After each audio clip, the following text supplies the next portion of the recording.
We also have UFC Ottawa this weekend. I'm going to run down the prelim shows. There are a couple of fights which we can add some unique perspective on, though.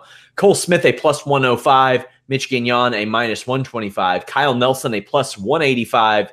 Matt Sales, a minus 225. You have Nordine Taleb, a massive favorite at minus 340 against Kyle Pripolek, a plus 280.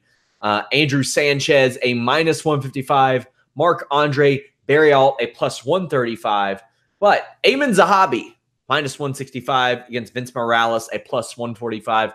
Obviously, the Zahabi name's going to jump off the page, and Joe is going to develop little heart eye emojis. But your thoughts on what I've run down there, Joe? If Ayman can start generating a bit more power, he's got it. But when you're in the UFC, you got to generate more. He can start finishing guys at ease. His striking precision and his striking in general is absolutely fantastic. He's just got to be able to launch it. Mitch Gagnon, I haven't talked to Mitch in a while. Remember, this is a guy that fought Hayden Barao before, right? So he's been around as well. But Mitch has gone through some serious injuries. He's back. He could quietly begin moving up the 135 pounds. He's just got to be able to be smart about this and see where it goes. And when you take a look, when you start talking about Nordine Taleb being a huge favorite, he's underrated still, in my opinion. He's got the experience, but he's also got a lot of MMA mileage. Don't forget that. He's been doing this for a long time. Maybe not many fights, but he's been doing this for a long time. I still think he emerges victorious in this fight. We also have Arjan Buller at plus 105, Juan Adams a minus 125. Both these guys kind of have a pro wrestling connection. Buller was supposed to be walked to the cage about a year and a half ago by Jinder Mahal. That didn't end up happening. He's talked about Jinder Mahal straight up talking him out of being a pro wrestler. Juan Adams is a guy that you've spoken to a lot, James. He actually, I believe he had a tryout, right? Yeah, with WWE, he did. Yeah. And they're taking each other on. This is a very close fight. Juan Adams has a lot of just athleticism and very, very green, unrefined. Arjan Buller is refined in some areas, but hasn't been quite able to put it together in a dominating fashion. What do you think about this one, James? I think it's a very interesting fight.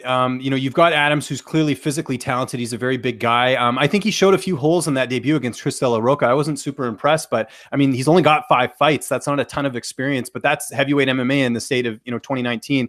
We just saw Greg Hardy get his, I think, 5th fight as well. So I think it's one of those things where can Adams adapt quickly enough to take on a guy in Buller who has Olympic level wrestling? I mean, we forget that he competed as a wrestler for the Canadian Olympic team. So this guy is very well established. Not to mention the fact that for this camp and like a lot of his other camps, he's down at American Kickboxing Academy training with Daniel Cormier.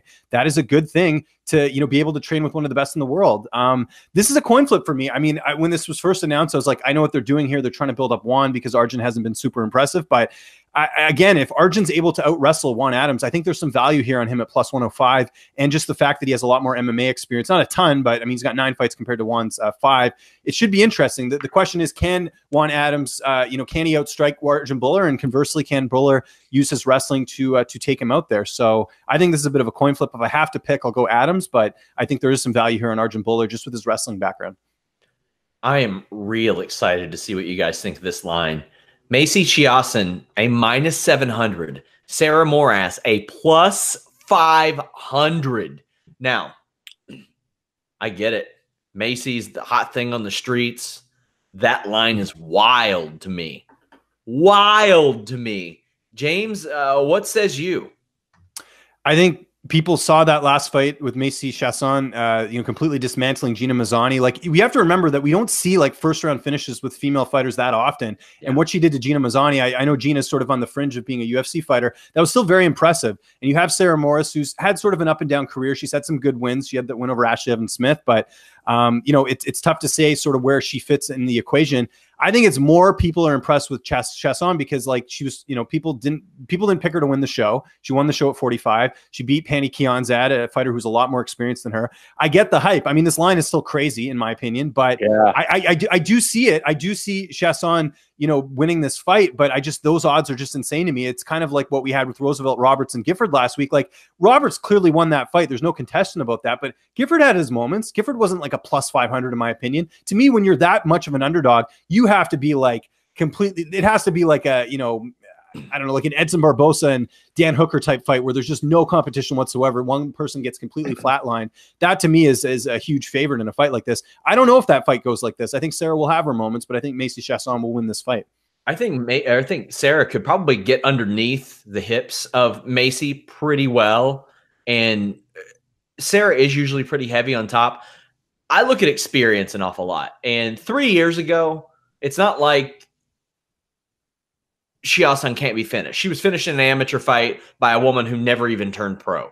An excellent amateur fighter at that, Anna Dempster. But 3 years ago, Sarah Moras was in the UFC and had been for a while and has been fighting a very long time. Do I think that Chiasson is good? Do I think she'll win?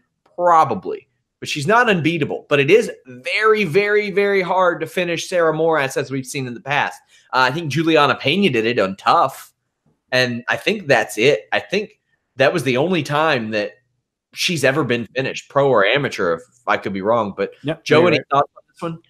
My thoughts are pretty basic. I mean, I think Macy is going to win this fight, not easily. But I'll say this, if towards the end of this show, if Sarah Moras is not in one of your I got fives on it, I might as well just resign. Yeah. Like, there's no point in me even being part of Fightful anymore. Like, I mean, plus 500? What are you, insane? Jump it on that. We have Sergey Spivak, a plus 140, Walt Harris, a minus 160, Brad Katona, plus 135, Mirab Dvalishvili, a minus 155. I think that could be a good fight or it could be a really bad fight.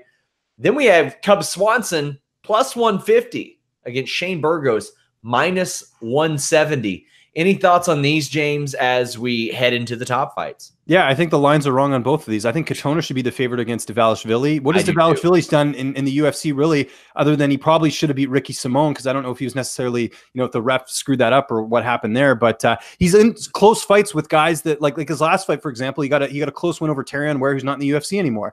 Like, to me, Katona already beat that type of fighter in the bantamweight division, and Matthew Lopez. I don't think Lopez will be in the UFC. I haven't heard anything about him being cut, but it's got to be pretty close here. Katona's good. He's getting better every day. He's fighting at the right weight class now at 135.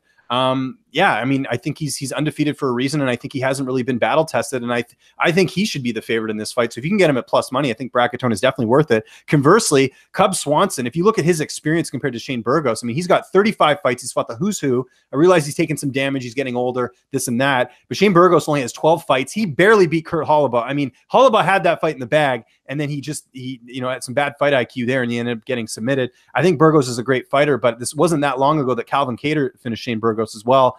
I think there's definitely value here on Cub Swanson at plus money. I might even take a stab at him. Maybe I'll even pick him. Maybe I will pick him in this fight because, again, I think you have to look at who Cub's losing to. Frankie Edgar, he's losing to. Well, look at his last 3 losses, right? Yeah, exactly. Frankie Edgar, Brian Ortega, and Moicano.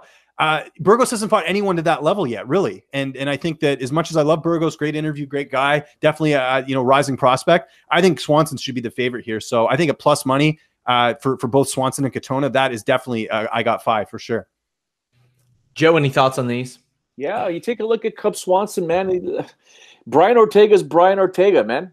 Most guys are going to lose to him in this division. Frankie Edgar, he went the distance with Frankie Edgar.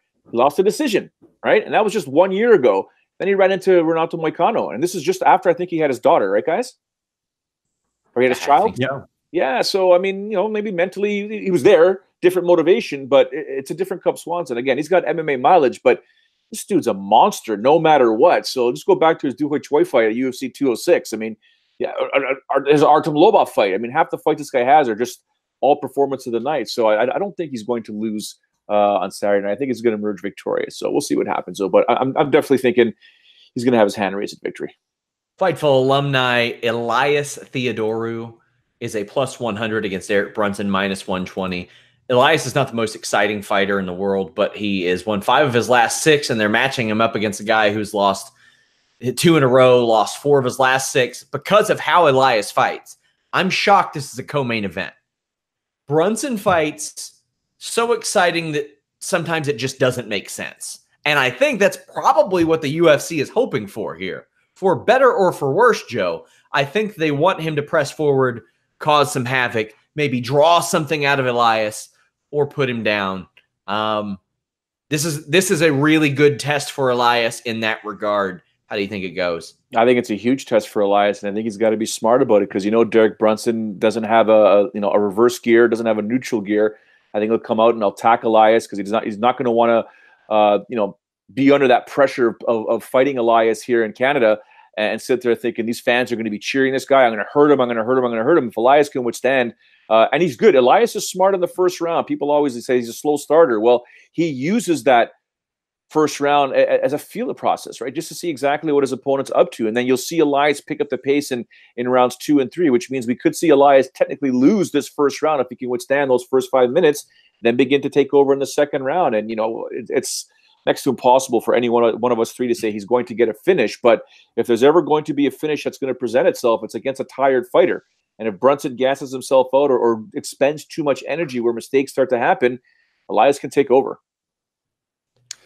James? Yeah, and I think that's what happened to Eric Anders. I think he tried to go for broke in that second round against Elias, ran out of gas, and Elias ended up winning that fight. And that was a fight where I think people were picking Eric Anders. And this to me is a similar situation where you have a guy in Brunson who has knockout power, but if you can't put him away, then you're going to run into trouble. And Elias is great at game planning and using his cardio and going a little bit, going the distance or whatever. The interesting thing with Brunson for this fight is that he's training at Hard Knocks. So, getting some refined striking, technique with Henry Hooft and all those great fighters at Hard Knocks, getting to work with Robbie Lawler and everyone else. So I think that's going to help Brunson in this fight. The problem is Theodorou is so tough to finish. He's never actually been finished in his career. And he's fought guys that have finishing power, like Thiago Santos, like Brad Tavares.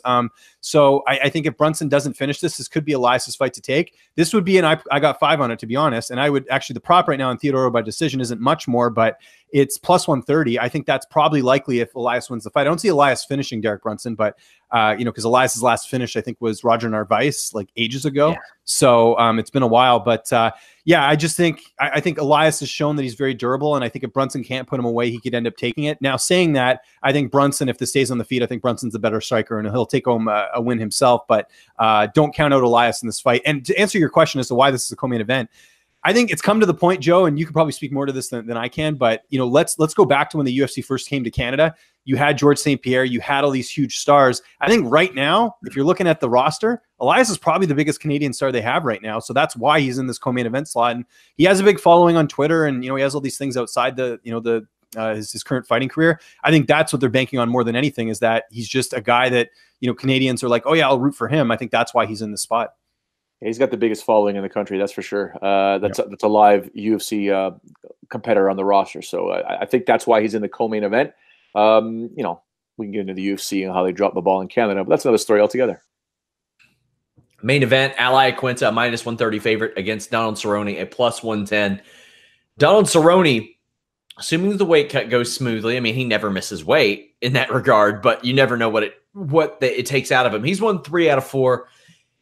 And he's finishing people. Iaquinta, great performance against Kevin Lee. Also, I wonder what kind of Kevin Lee that was. That was not the Kevin Lee that so many expected.